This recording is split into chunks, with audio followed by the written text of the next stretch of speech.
Good evening everyone, I'm the Marionettist, and since you clicked on this video, you likely want to know more about what you just watched in theaters. Maybe it actually interests you, or maybe you just want to see if stuff is just as crazy as shown on screen. Well, luckily, in this video, I'm going to be your guide through the FNaF series. Well, as best of a guide I can be without throwing every bit of information at you at once. But if you stay with me, then I hope you will get a better understanding of the series you stumbled upon. So if you're ready for Freddy, let's hop into what the FNaF series is like, starting with the first trilogy of games. Let's get a general understanding of the initial series before we jump into the juicy stuff. As I said, we will focus on the first 3 games of the series, which we will call the original trilogy for simplicity, but we can also call this the MCI trilogy, which you'll understand what I mean by that in a bit.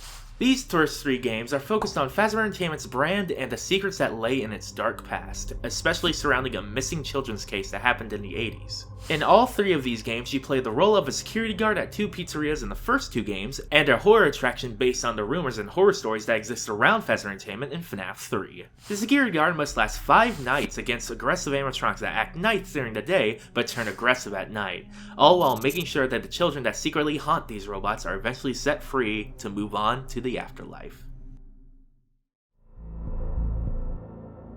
FNaF has plenty of characters, especially for an initially indie franchise, though there's only a few that actually matter to the full story being told, so let's go over the important ones now.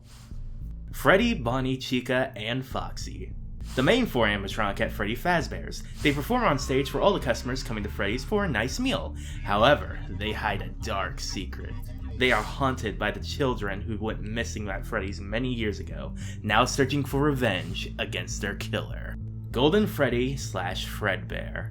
The most mysterious of the main crew of Freddy's characters, a ghostly entity taking the form of a character long forgotten by the Fazbear brand. Possessed by the last of the missing children, they have more paranormal attributes than the rest, but they seem to have the most power out of all the animatronics. The Puppet. A very important character to the series, a thin puppet that first appears in FNaF 2, though is implied to be in FNaF 1. The puppet is part of the reason that the animatronics are possessed by the missing kids, giving them new life in their animatronic prisons, showing that it's also quite the powerful entity. Unlike the others, the puppet is possessed by an extra soul that was killed outside the restaurant, making them stand out quite a bit. William Afton / Springtrap.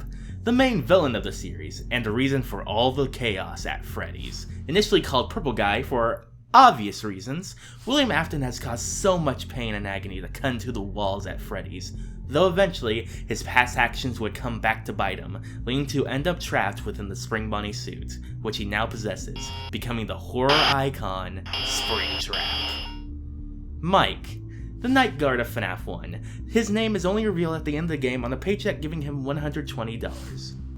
Phone Guy. Your guide through all 3 of the games and is usually the one to tell you the most secrets about Freddy's, whether intentionally or not. He's a veteran at the company, being in the night guard position for around 5 years. He tries to keep to company policy and gives alternate explanations to why the animatronics act the way they do, though sadly, he wasn't able to reach the end of his last week. The FNaF games and the community surrounding the games have created many terms that are unique to the series, and might confuse you if you don't know the terminology, so here's a few terms and their meaning. Classic. The first of many animatronic classifications in the series, which are used to group certain characters with similar looks together to make discussion on these characters much easier than it would be without them. Under the Classic classification, you have Classic Freddy, Classic Bonnie, Classic Chica, Classic Foxy, and Yellow Bear, all of which first appeared in FNaF 1 and are confirmed to be haunted by the souls of the kids that went missing at Freddy's. It's me, an infamous phrase in the FNaF series. While not having a confirmed meaning, it appears the most in the FNaF 1 location. Many fans have associated the phrase with Golden Freddy, however it has been connected to other characters as well. The Bite of '87. An infamous event in 1987 that caused Fazbear Entertainment to keep the animatronics on stage during the day, but allowed them to move at night where there was no customers in the building. The perpetrator of the bite has never been confirmed. All we know for sure is that during the day, a wandering animatronic bit down on a customer's head, which caused the wound so bad that the victim's frontal lobe was removed. MCI.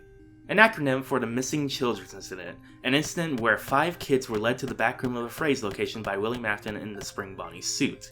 These kids were never found and declared missing, hence the name Missing Children Incident. These 5 kids possessed the main 5 animatronic characters at Freddy Fazbear's. Withered. The second classification of animatronic. A withered animatronic is easily identified as an animatronic that is missing pieces of itself and holes in the fabric that covers its more robust endoskeleton. Animatronics under this classification are Withered Freddy, Withered Bonnie, Withered Chica, Withered Foxy, and Golden Freddy. These characters are the same animatronics as their classic classifications, meaning they are still possessed by the MCI kids. Toy. Another classification of animatronics that also appear in the second game, usually identified by their smooth plastic bodies with bright, round cheeks. The toy animatronic classifications has a bit more variety in how it's represented, having Toy Freddy, Toy Bonnie, Toy Chica, the Mangle, Balloon Boy, and the Puppet. The only confirmed possessed one is the Puppet. DCI. Another acronym used for another set of victims killed by William Afton, being called the Dead Children Incident. Unlike the first set of victims, these victims were left out in the open during the day, as William quickly left the scene. It's theorized that these kids possess the toy classification of animatronics within the location, though it's unconfirmed if this is the case. Phantom. The fourth and final animatronic classification we'll talk about today. Animatronics under the Phantom classifications aren't animatronics at all.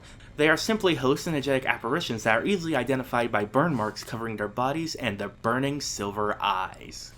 Characters that exist under this classification include Phantom Freddy, Phantom Chica, Phantom Foxy, Phantom Mangle, Phantom Balloon Boy, Phantom Puppet, and Phantom Springtrap. None of these phantoms are real animatronics, and thus have no soul connected to them. Spring Lock Suit. Introduced in FNaF 3, a Spring Lock Suit is a specialized suit that can work as both a mascot suit and an animatronic. With the use of a crank, the spring locks within the suit will recoil to allow an employee to put on the suit. However, spring lock suits are very unstable, as nudging them or just adding moisture to them could cause the endo being held back by the spring locks to be released and skewer the employee within, causing a slow and painful death. In the first 3 games, there are 2 confirmed spring lock suits, one being Spring Bonnie and the other being Fredbear. Happiest Day. A huge event in the FNaF series. Shown in FNaF 3, it is the event that can allow the children's spirits to pass on to the afterlife after a larger set of conditions are met. Though, once everything is set up for the party, you'll get the original ending of the series.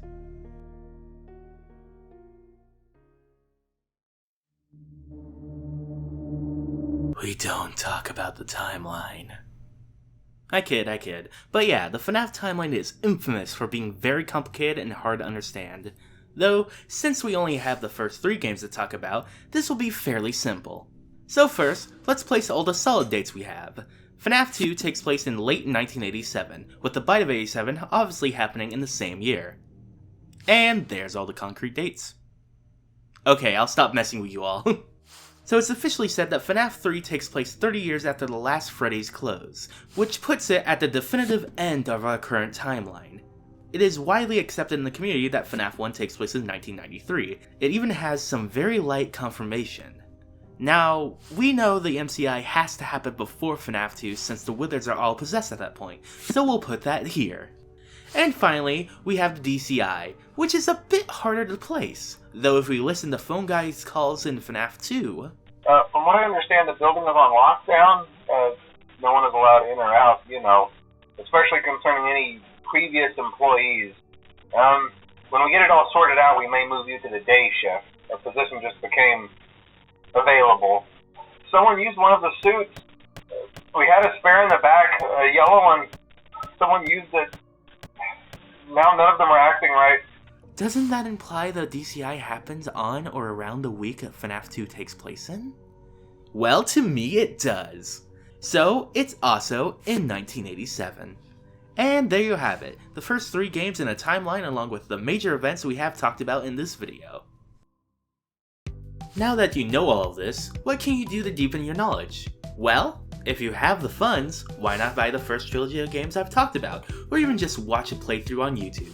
because what we've covered is only a fraction of this entire series. And trust me, even after learning the basics, you will probably still have questions about the series. And if you do, don't be afraid to come back here to comment what you need specified. I'll be sure to help you all understand the series better. And if all you guys have similar questions, I can make a video focused on it. So please, if this was at all helpful, please like it and share it with others that you think would enjoy it. It would mean a lot to me, and it would get this video out to other newcomers like you! Thanks a lot for watching, and I hope you enjoy the beginning of the FNaF series. Bye!